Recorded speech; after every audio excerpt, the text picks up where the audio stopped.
पुणी डाउन है आईआरसीटीसी आप हो पारुनी टिकेट बुकिंग।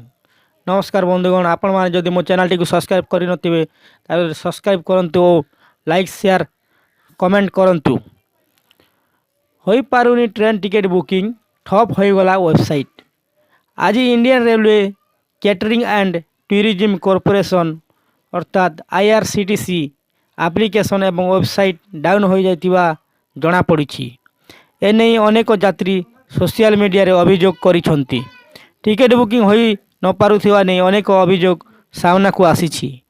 ऑनलाइन विभ्राट को ट्रैक करुथिबा एक प्लेटफॉर्म डाउन डिटेक्टर पक्षरु मध्य कुआ जाइछि, किंतु वर्तमान सुधा आईआरसीटीसी पक्षरु कोनोसी प्रतिक्रिया मिली पारि नहीं।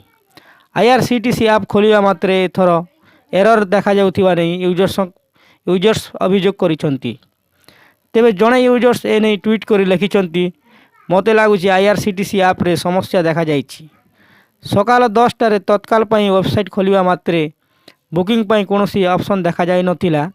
केवल प्रीमियम तत्काल ही ऑप्शन देखा जाउथिबा कही रेल विभाग, अश्विनी वैष्णव, नरेंद्र मोदी एवं आईआरसीटीसी को टैग करिसेंती। एभली अनेक यूजर्स भिन्न भिन्न प्रतिक्रिया देइछंती। जदि देखिबा चलित मासरे यह द्वितीय बड़ आउटेज अटे। गत डिसेम्बर 9 तारिख में गोटे घंटा वेबसाइटर समस्या देखा जाइतिला। तेबे आज तत्काल टिकेट बुकिंग रे समस्या देखा जाउछि।